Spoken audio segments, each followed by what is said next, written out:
कुंडली मिलान में जिस चीज को लेकर लोग सबसे ज्यादा परेशान होते हैं वो है मंगल दोष।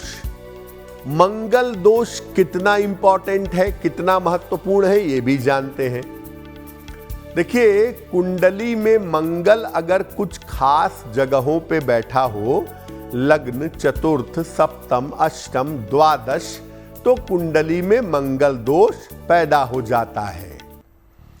कुंडली में पहले, चौथे, सातवें, आठवें और 12वें स्थान में मंगल हो तो कुंडली मांगलिक हो जाती है।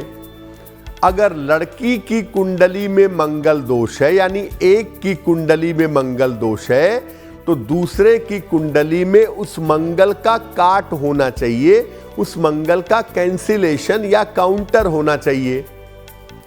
अगर एक मंगली नहीं है और दूसरा मांगलिक है और पहले का मंगल ज्यादा निगेटिव है, तो कभी कभी मंगल दोष इतना खतरनाक हो जाता है कि दोनों के जीवन के लिए संकट पैदा कर सकता है या दोनों व्यक्तियों में तालमेल बिगाड़ सकता है। अगर कुंडली में मंगल दोष है तो इसको शांत करना चाहिए। अगर कुंडली में दोनों में मंगल दोष है तो बात खत्म, मंगल कैंसिल हो गया।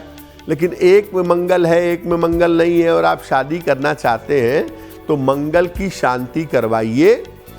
जिसकी कुंडली में मंगल दोष है वो हनुमान जी की पूजा करेगा, मंगलवार का उपवास रखेगा और सुंदरकांड का पाठ करेगा। अगर जिसकी कुंडली में मंगल दोष है वो ये उपाय करे तो मंगल दोष का प्रभाव वैवाहिक जीवन पर नहीं पड़ेगा। अब बात करते हैं भकूट की। भकूट के बारे में भी लोग ऐसी ऐसी अद्भुत बातें बताते हैं कि आप सोचते रह जाएंगे कि भैया ये दोष कहां से प्रकट हो गया।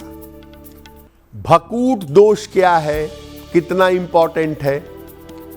राशियों का आपसी संबंध कैसा है, लड़के और लड़की के राशियों का आपसी संबंध कैसा है और उनके स्वभाव का मिलान कैसा है, ये भकूट है। अगर कुंडली में भकूट दोष है तो तालमेल में काफी समस्याएं आती हैं।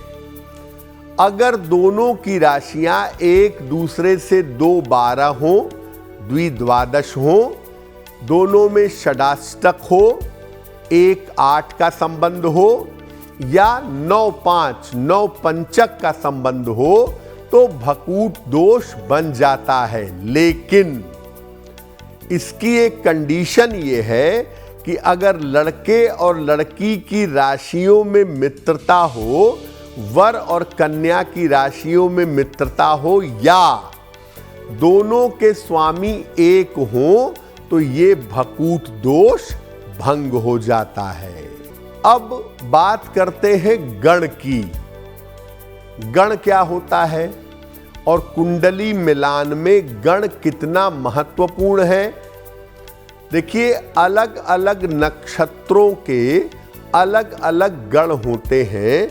कुल मिला के 3 गण होते हैं, मानव गण, देवगण और राक्षस गण। अगर गणों में तालमेल ना हो तो पति पत्नी के बीच में शत्रुता पैदा हो सकती है। राक्षस गण का और मानव गण का विवाह सबसे ज्यादा अनुचित माना जाता है। इसके परिणाम स्वरूप संबंध बहुत ज्यादा खराब हो जाते हैं।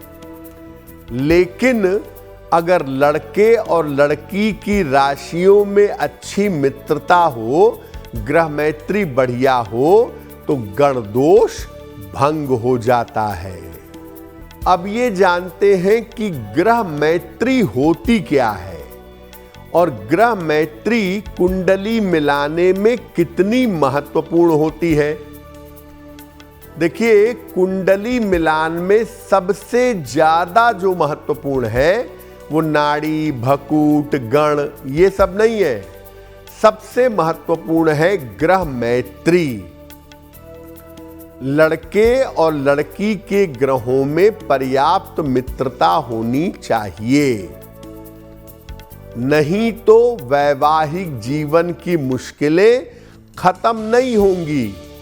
अगर ग्रह मैत्री नहीं होगी तो साथ में रहना, साथ में तालमेल बैठाना, साथ में प्रेम करना ये बड़ा कठिन हो जाएगा। ग्रह मैत्री का एक फायदा ये भी है कि अगर कुंडली में लड़के और लड़की के ग्रहों में पर्याप्त मित्रता है तो गण दोष, भकूट दोष और बहुत सारे दोषों का प्रभाव नहीं रहता है।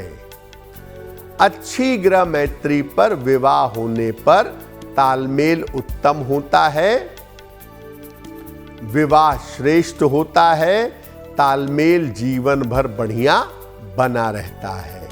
अगर आप मुझसे जुड़ करके अपनी समस्याओं का समाधान चाहते हैं और चाहते हैं कि आपकी समस्याओं को ज्योतिष के माध्यम से सुलझाया जाए तो आप हमसे संपर्क कर सकते हैं, जुड़ सकते हैं एस्ट्रो तक पर।